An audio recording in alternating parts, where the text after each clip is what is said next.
you want to know what the most annoying question that I get with keto is? Is this ingredient keto? That ingredient could be anything from carrots to chocolate. It doesn't really matter. I hate this question, and I'm gonna explain why. With social media and human nature, people really love calling out other people if they think they're doing something wrong. And I've definitely noticed that within some of my comments, especially on Instagram. If I post a meal that has carrots in it, I've at least 5 or 10 times gotten people to say, that's not keto. And my response is always, focus on the sum of your diet. What you eat in one meal, one ingredient, that's not gonna kill you. And if you have that mindset, you're completely micromanaging everything. I said this to somebody where I posted a piece of salmon that had honey on it. And they said, is honey keto? And obviously honey is not keto because it's pure sugar. But if I put 5 grams of honey on a piece of salmon and I have 20 grams or 30 grams in the entire day, then honey is keto. So the definition of whether one ingredient is keto completely depends on what you're eating the rest of the day. And right now I'm at my lowest weight ever, even more so than when I was tracking every carb. And what I found is that if you eat a super clean diet and you exercise and do that kind of thing, you don't have to go crazy with staying under a certain carb total every single day. Obviously, some people may have that problem. They might not be able to lose that final 10, 15 pounds unless they do that. But for the most part, don't worry about having an extra 10 grams of carbs if you're eating very high quality foods. I always prioritize ingredients and the quality of the food over the macronutrient profile. But with that said, I'm still, eating low carb as my baseline diet. In my meals, I make sure to have protein and load it up with fat when I can to make sure that I'm not eating the empty calories from carbs. But, if you're gonna call me out because I'm having chickpeas every now and then, you got problems. And the other question that I would ask is, are you trying to be in ketosis 100% of the time? And if so, why? I don't think that's necessarily what most people need to do, even though I know a lot of people push that on other keto websites or channels. I believe that it's good to go back and forth between burning carbs and running on ketones. Make sure your body has the ability to use your body fat. And I generally do this just by intermittent fasting. I'm kind of lucky in that I didn't have to struggle to start intermittent fasting.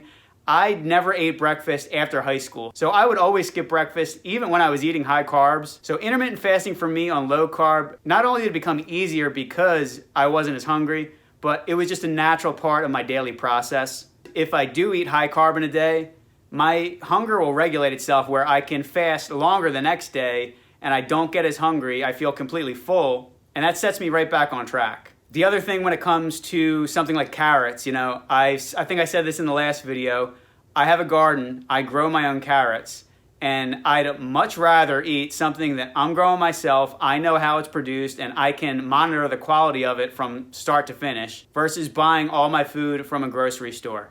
I really think that as a society, it doesn't even matter the diet. If you're eating great on keto, keeping your carbs low, but you don't know where your food comes from, I don't think that's a good thing. So I think my long-term goal, now that I started gardening, I almost would like to move to a homestead or a small farm and produce as much of my food as I possibly can. With that, I would like to buy from a local farm, like a quarter of a cow or something, so I know I'm getting all my meat from a place where I can go and visit and see how they raise the animals.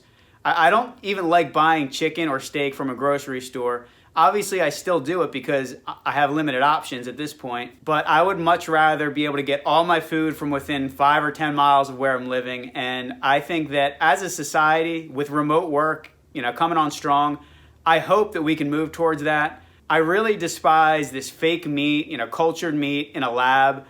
I don't like vegan people that think that there's no harm that goes into their food when they don't take into account the farm workers that are getting exploited, or mice or rabbits or deer or those kind of animals that might be getting killed by the machinery that harvests the vegetables. Not to mention, monocrop culture, growing a ton of soy instead of a diverse variety of plants. That kills, beneficial insects, bees. There's so much that goes into what is actually good for the environment. And like I said, I really think small farms, diverse farms are way better than any type of large-scale agriculture. So that's all I got for this video. Let me know if you've gotten those same questions below and whether or not, eating something like carrots has completely thrown you off.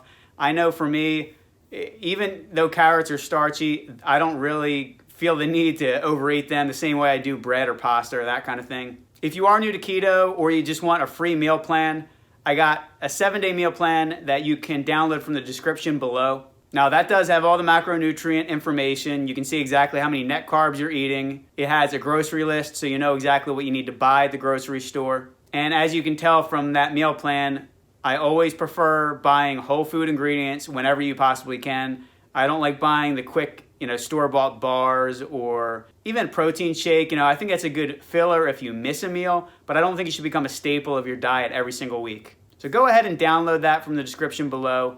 Make sure you give this video a thumbs up and subscribe to my channel. I'll link up some other videos here if you want to keep watching, and I hope you join me on the next one.